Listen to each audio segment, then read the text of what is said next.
నన్ను మల్కాజ్గిరిలో పోటీ చేయి కాంగ్రెస్ నుంచి, నీ ఎన్నికల్లో నేను గెలిపించే బాధ్యత తీసుకుంటా నాకు చెప్పి నేను ఎన్నికల్లో నిలబడడం డిక్లేర్ అయిన తర్వాత కాంగ్రెస్ ను వదిలేసి టీఆర్ఎస్ లో చేరి మంత్రి పదవి పొంది ఈ రోజు వచ్చి మాకు నీతులు చెప్తే మేమేమన్నా అమాయకులమా అధ్యక్ష? కాబట్టి ఇవన్నీ చర్చలు. ఈ రోజు నేను ఏ మాత్రం కూడా వాళ్ళ పేరు తీసుకోకపోయినా మీరు వారికి అవకాశం ఇచ్చిండ్రు. మీరు అవకాశం ఇచ్చినందుకు నేను అభ్యంతరం చెప్పలేదు.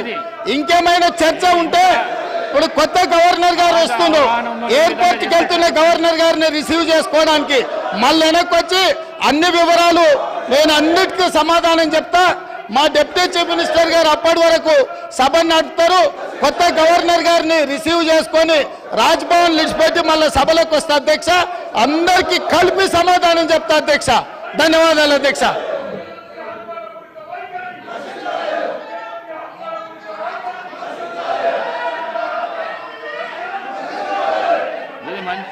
ఈ పద్ధతి మంచిది కాదు. మీరు అవలంబిస్తున్న పద్ధతి ఏదైతున్నదో మంచిది కాదు. ఇది మీరు మీ సీట్లలో పోతే మీరు ఏం అడుగుతా చేస్తా అంటున్నా. నేను మీ సీట్లలో పోతే నేను ఏదంటే చేస్తా అంటున్నా. మేడం గారు మీ సీట్లలో పోతే నేను ఏదంటే చేస్తా అంటున్నా. మీరు ఎందుకు రెచ్చగొడుతుండ్రు వాళ్ళను? ఎందుకు రెచ్చగొడుతుండ్రు? రెచ్చగొట్టుడైనా మన పని? కేటీఆర్ గారు రెచ్చగొట్టుడైనా మన పని?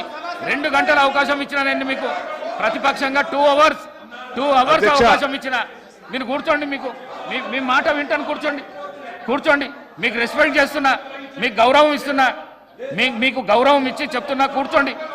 మీకు రెస్పెక్ట్. ప్లీజ్ మీరు వెళ్ళి కూర్చోండి. మాట్లాడిస్తా. వెళ్ళి కూర్చోండి. జగదీశ్వర్ రెడ్డి గారు ఇది మంచి పద్ధతి కాదు.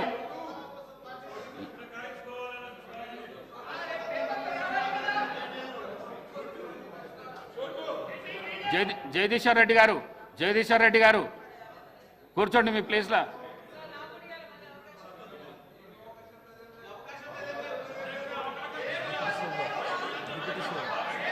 డిప్యూటీ సీఎం గారు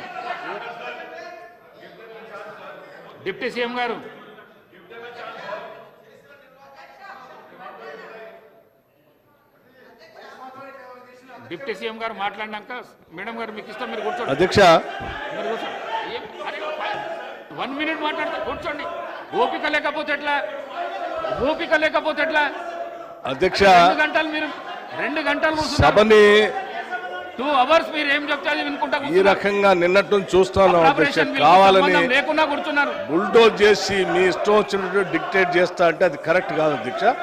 ఐఎమ్ అప్పీలింగ్ దెమ్ ప్లీజ్. నేను అప్పీల్ చేస్తాను. దయచేసి కూర్చోండి. నేను మాట్లాడిన తర్వాత కావాలంటే మళ్ళీ సబితా రెడ్డి గారికో వారికో మైక్ ఇద్దరు గారు దయచేసి కూర్చోవాలండి అధ్యక్ష. Please I'm appealing them please. దయచేసి కూర్చోండి. ఇక్కడ ఏం అన్యాయం లేదు. దయచేసి కూర్చోండి అధ్యక్ష. అధ్యక్ష ప్లీజ్. నేను ఇస్తా. సబితా ఇంద్రారెడ్డి గారికి ఇస్తా. నేను మైక్ ఇస్తా. కూర్చోండి. నేను మైక్ ఇస్తా. కూర్చోండి అధ్యక్ష. కూర్చోండి అధ్యక్ష. ఇది కరెక్ట్ సాంప్రదాయం కాదు అధ్యక్ష.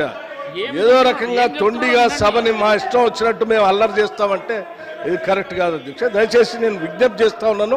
పదే విజ్ఞప్తి చేస్తున్నాను. దయచేసి కూర్చోండి అధ్యక్ష. దయచేసి ప్లీజ్ వారిని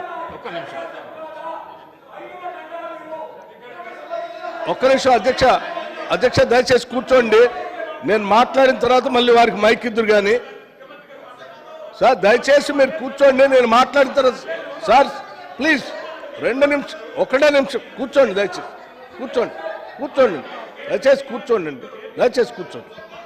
అధ్యక్ష. ప్లీజ్ కూర్చోండి. అధ్యక్ష నేను సబితా ఇంద్రారెడ్డి గారు మాట్లాడింది చూశాను అధ్యక్ష. చాలా ఆవేదన భరితంగా బాధతో వారు సభలో మాట్లాడుతూ ఉంటే చూసి సరే వారి బాధ ఏంటో ఒకసారి నేను కూడా మాట్లాడదామని వచ్చాను అధ్యక్ష. కాంగ్రెస్ పార్టీలో 2004 కంటే ముందు వేరే పార్టీలో ఉన్నటువంటి సబితా ఇంద్రారెడ్డి గారిని కాంగ్రెస్ పార్టీలో చేర్చుకొని టికెట్ ఇచ్చి వారిని 5 సంవత్సరాలు ఫుల్ ఫ్లెడ్జ్డ్గా మంత్రి చేసి 2009లో మళ్ళీ టికెట్ ఇచ్చి మళ్ళీ మంత్రి చేసి ఒక దశాబ్ద కాలం అధ్యక్ష అత్యంత ముఖ్యమైనటువంటి పోర్ట్ఫోలియోలు వారికి ఇచ్చి ఒక దశాబ్ద కాలం వారు మంత్రిగా కాంగ్రెస్ పార్టీ చేసింది అధ్యక్ష.